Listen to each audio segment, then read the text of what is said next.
Hello, good morning students. आज मैं आपके लिए आपका क्लास 11th में आपका इंग्लिश कोर में जो आपकी बुक है हॉर्नबिल, इंग्लिश हॉर्नबिल, उसका जो फर्स्ट चैप्टर है आपका द पोर्ट्रेट ऑफ लेडी, आज मैं उसको एक्सप्लेन करने वाला हूँ। तो आप लोगों से रिक्वेस्ट है, आप अपनी जो बुक्स हैं आप उनको हैंड में ले लीजिएगा और चैप्टर नंबर 1 है हॉर्नबिल में the portrait of A lady, उसको आप ओपन कर लीजिएगा।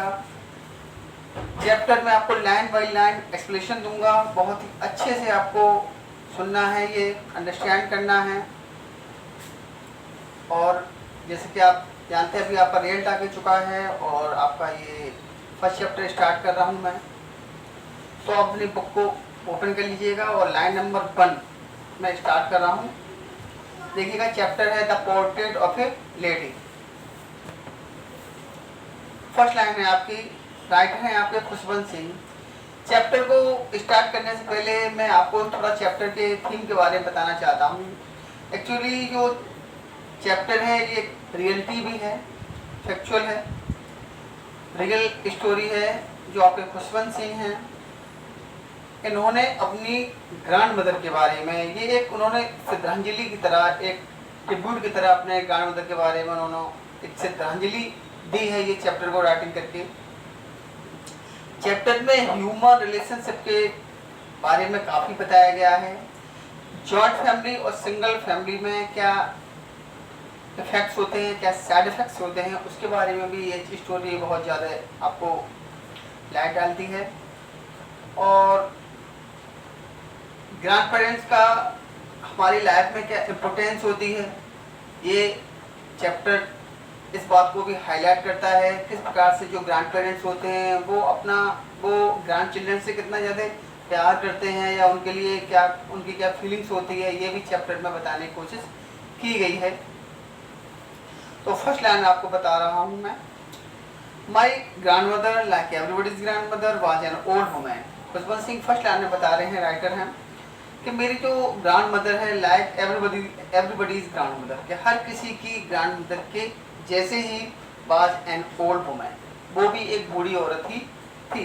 जैसे कि आप जानते हैं कि ग्रैंड मदर का जैसे ही वर्ड आता है हमारे माइंड में तो अचानक फीलिंग आ जाती है कि हाँ कोई ओल्ड है या ग्रैंड फादर हैं, तो थोड़ा बूढ़े वाले लोगों की एक पिक्चर, एक इमेज होता है, एक पोर्ट्रेट होती है, वो पोर्ट्रेट होता है आपका इमेज या पिक्चर, उनकी एक तस्वीर हमारे मन में आ जाती है कि हाँ कुछ दादी हैं तो बूढ़ी रही होंगी। तो खुशवंत सिंह यही बताने की कोशिश कर रहे हैं कि मेरी जो दादी थी वो दूसरों की दादी की तरह ही एक बूढ़ी औरत थी। She had been old and wrinkle for the 20 years, और बता रहे हैं लगभग 20 सालों से वो बूढ़ी थी, 20 सालों से, और wrinkled for the 20 years that I had not her, लगभग मैं 20 सालों से उनको देख रहा था या जब से मैं उन्हें जानता था लगभग 20 सालों से वो बूढ़ी थी और रिंकल थी, यानी कि उनका जो फेस था वो झुर्रियों से खिलता भरा हुआ था, उनके चेहरे पर काफी झुर्रियां थी। People said that she had once been young and pretty and had even had a husband. लोग उनके बारे में अक्सर ये बताते हैं, ये कहते हैं कि वो कभी जवान रही होंगी और काफ़ी सुंदर भी थी, मतलब अपनी यूथ एज में वो काफ़ी जवान थी और काफ़ी सुंदर भी थी और उनका एक हस्बैंड भी था, यानी कि उनके हस्बैंड भी थे। But that was hard to believe, लेकिन ये इस टाइप की इस बात पे बिलीव करना काफ़ी मुश्किल होता है कि उनका काफ़ी हस्बैंड थे या वो काफ़ी सुंदर रहे होंगे। क्यों कह रहा है राइटर ये, my grandfather's portrait hung above the mantelpiece in the drawing room, क्योंकि राइटर बता रहा है कि जो उसके ग्रैंड फादर हैं उनकी जो पिक्चर है वो वहाँ उनके घर में एक मेंटल पीस है, एक फायर प्लेस है जहाँ फायर वगैरह जलती है, आपने देखा होगा, उसी के ऊपर वहाँ उनके ग्रैंडफादर की एक पोर्ट्रेट है, एक पिक्चर है वहाँ पर हंग है, यानी लटकी हुई है, दीवार पर टंगी हुई है उनके ड्राइंग रूम में। और ही वोर अ बिग टर्बन, और उस इमेज में वो ये देखता है कि उसके जो ग्रैंडफादर हैं वो एक बड़ी सी पगड़ी पहने हुए हैं एंड लूज फिटिंग क्लॉथ, और वो काफी ढेर डाले कपड़े वगैरह पहने हुए थे। हिज लॉन्ग वाइट बियर्ड, और बता रहा है उनकी जो लंबी सफेद दाढ़ी थी, covered the best part of his chest, वो इतनी लंबी थी कि लगभग उनकी best part of his chest, उनकी छाती के लगभग बहुत एक बड़े हिस्से को वो कवर कर लिया करती, मतलब काफ़ी लंबी दाढ़ी रही होगी उनकी।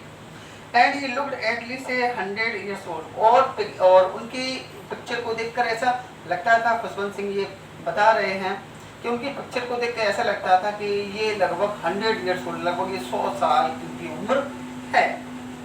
He looked as if he could only have lots and lots,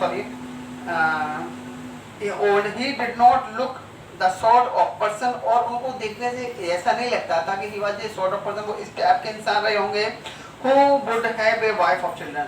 उनकी पिक्चर को देख के ऐसा नहीं लगता था कि उनकी पत्नी या उनके बच्चे रहे होंगे। ऐसा वो क्यों बोल रहा है, बता रहा है आगे। He looked as if he could only have lots and lots of grandchildren. उनकी इमेज को देखकर, उनके पोर्ट्रेट को देखकर सिर्फ ऐसा ही लगता था कि उनके पत्नी और बच्चे तो नहीं रहे होंगे, बस उनके लॉट्स ऑफ ग्रैंड चिल्ड्रन, उनके बस नाती पोते ही, मतलब बहुत सारे उनके जो ग्रैंड चिल्ड्रन हैं वही उनके रहे होंगे। एज फॉर, मतलब वो ये कहना चाहता है, actually the writer want to say that the his grandfather look more older, या older than her grandmother.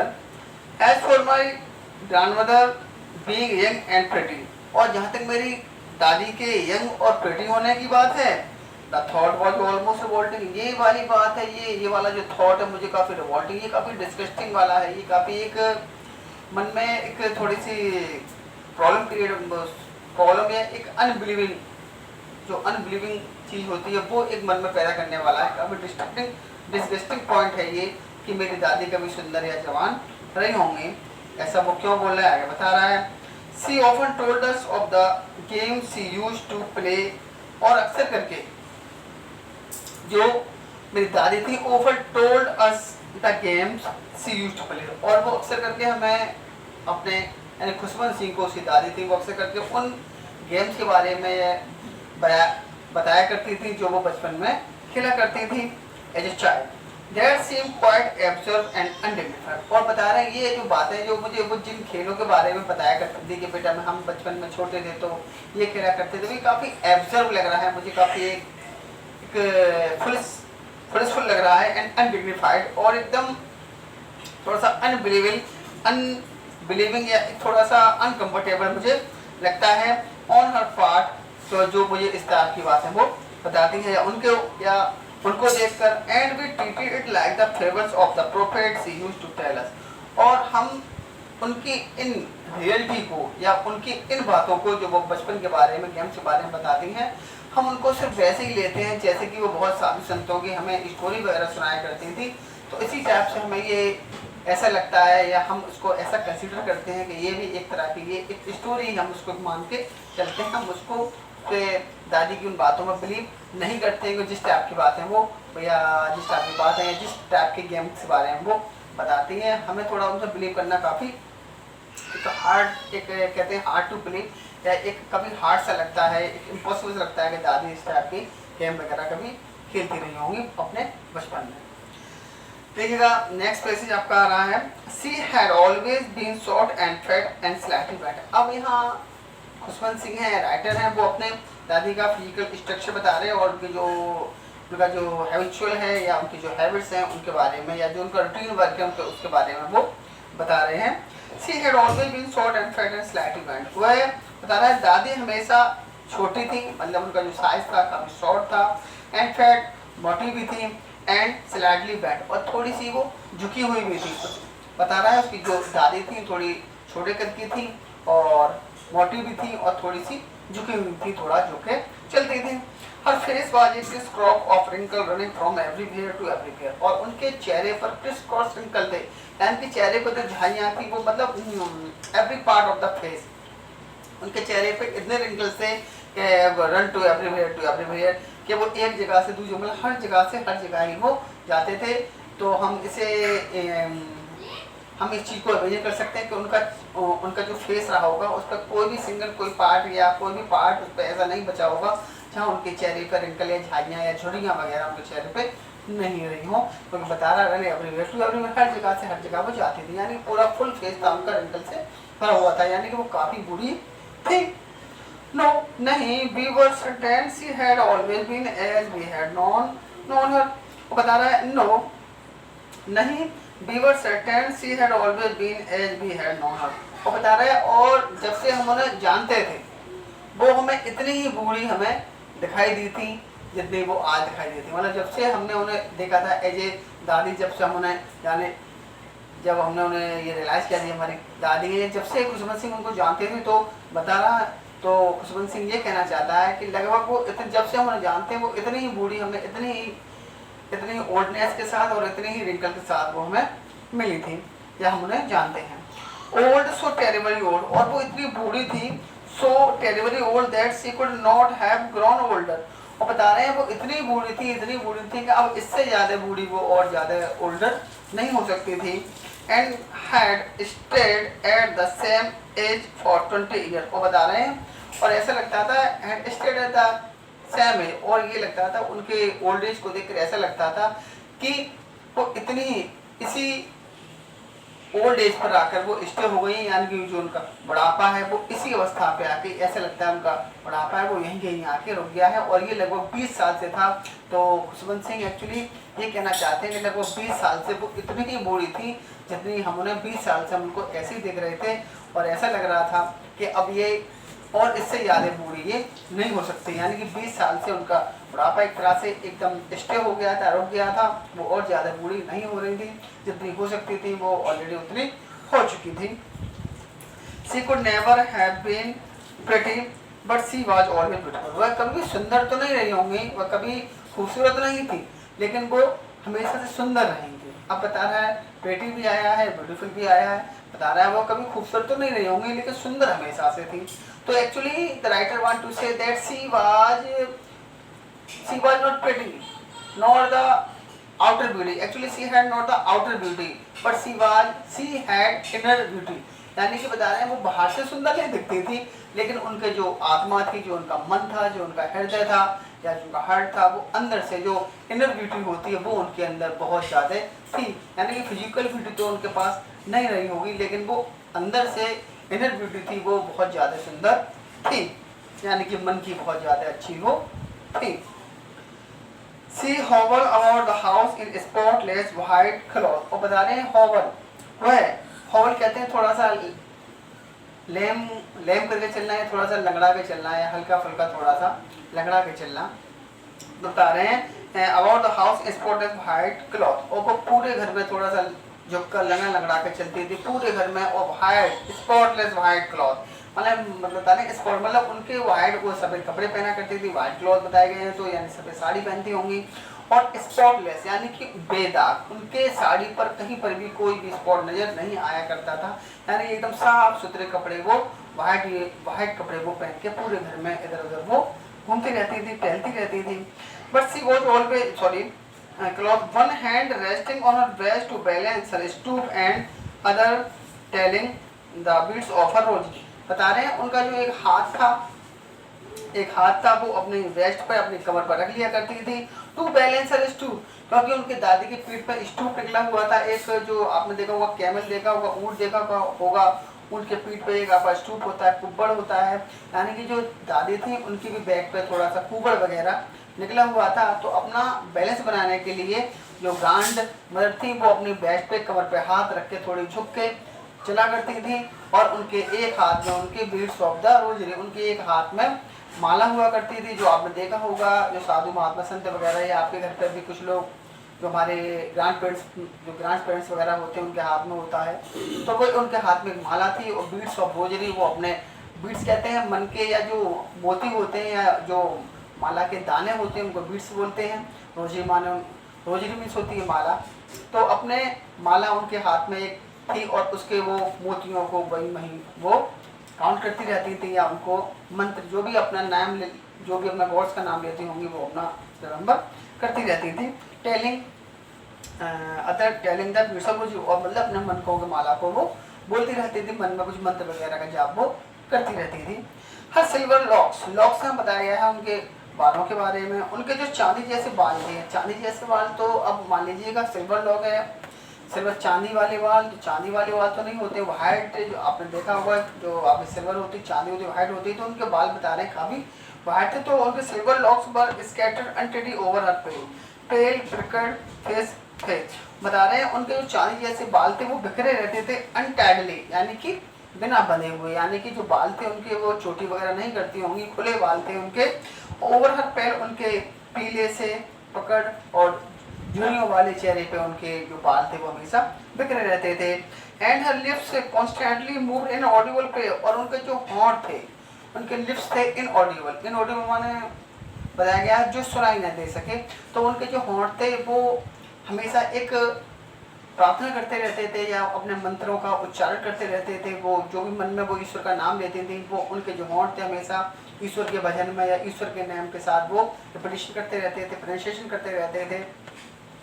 Inaudible prayer, यानी कि एक इस टाइप की प्रार्थना वो करती रहती थी जिसको कोई दूसरा व्यक्ति नहीं सुन सकता, या हम कह सकते हैं वो अपनी जो माला को मन ही मन में वो कुछ मंत्र वगैरह का जाप अपनी प्रार्थना है वो करती रहती थी। यस, हाँ, सी वॉज ब्यूटीफुल, और हाँ वो काफी बहुत सुंदर थी।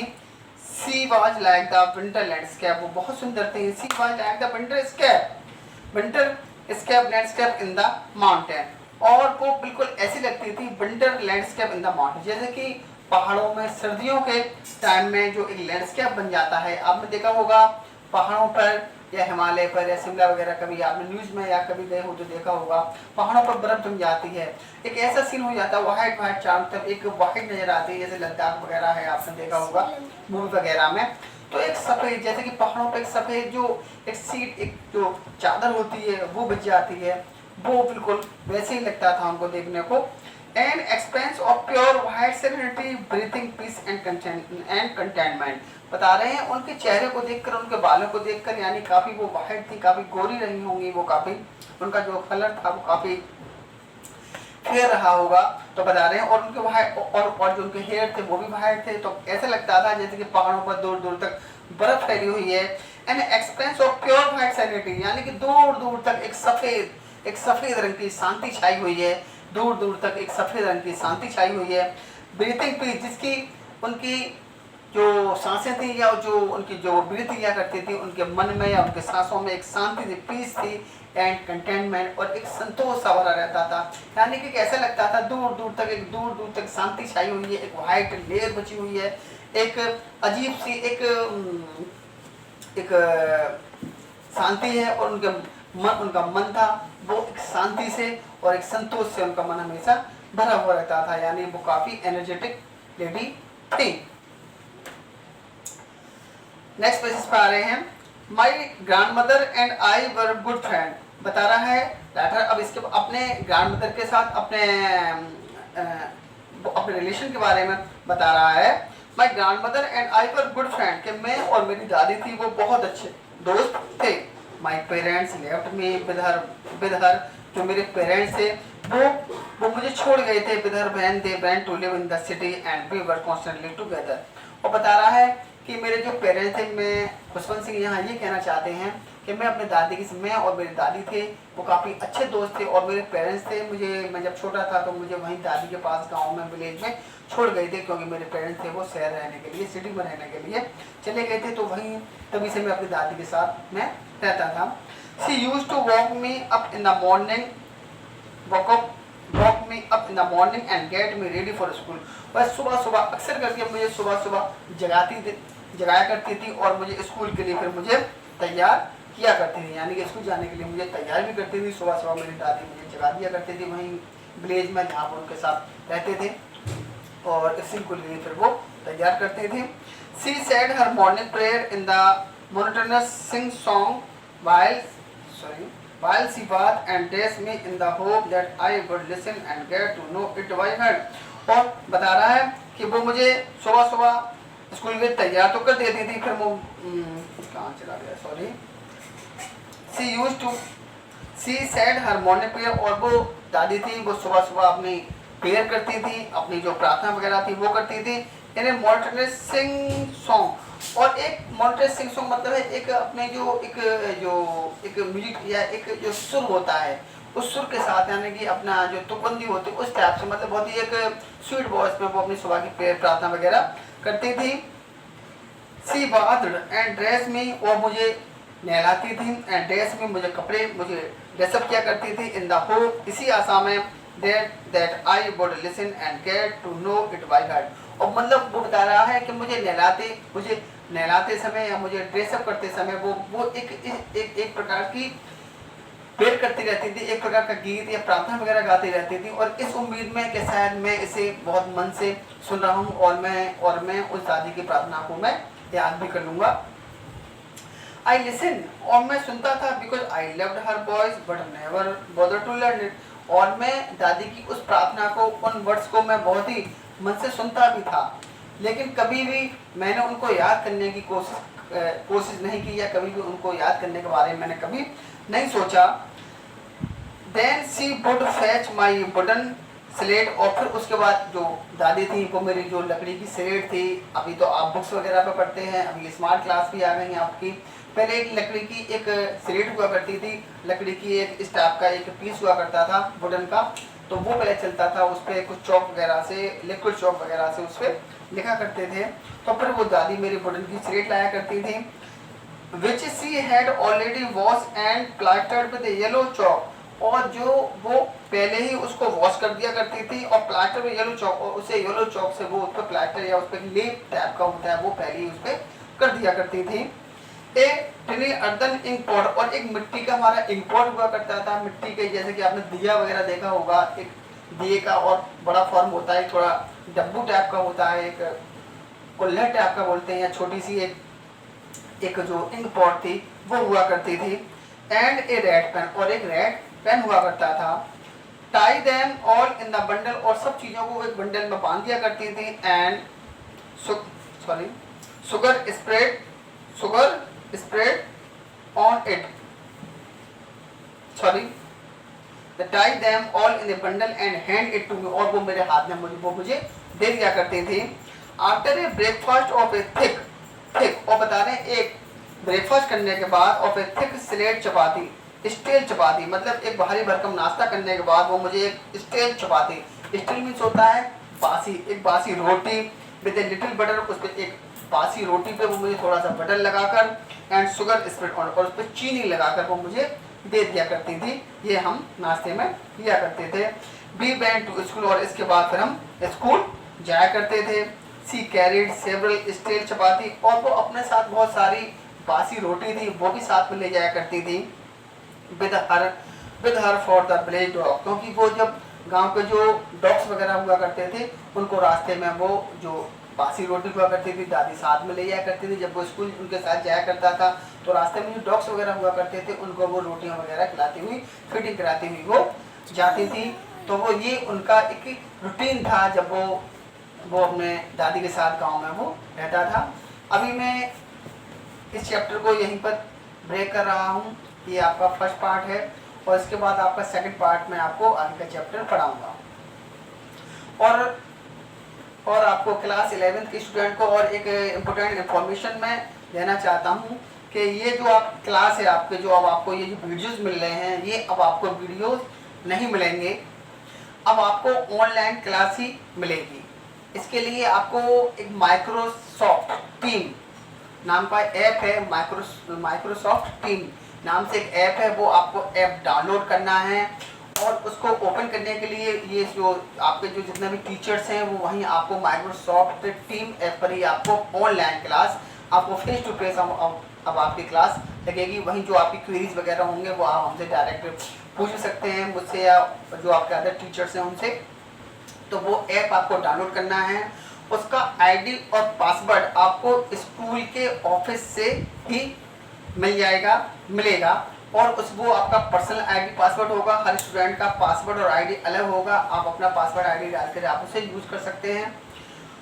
आप ही और जितने लोगों के पास पासवर्ड आईडी होगा उतने ही लोग उस क्लास से ऐड हो पाएंगे, जुड़ पाएंगे, और वो ऑनलाइन क्लास को अटेंड कर पाएंगे। तो आप इसके लिए आप अपने स्कूल के ऑफिस से कांटेक्ट कर सकते हैं, जो भी वहाँ पर आपके इश्यूज हैं उनको सॉल्व कर सकते हैं, सॉर्ट आउट कर सकते हैं, और वहाँ से वो पासवर्ड और आईडी आप रिसीव कर सकते हैं। और ये 1 अगस्त से, जैसे कि आपको प्रिंसिपल सर ने इन्फॉर्मेशन दे दी है, 1 अगस्त से आपकी माइक्रोसॉफ्ट टीम ऐप पर ही आपकी ऑनलाइन क्लास चलेगी। तो आप बिफोर 1 अगस्त आप ये सब रेडी हो जाइएगा, जो भी आपके इश्यूज हैं उनको आप सॉर्ट आउट कर लीजिएगा, और आगे क्लास आपको वहीं से मिलेगी। ठीक है, have a nice day, thank you.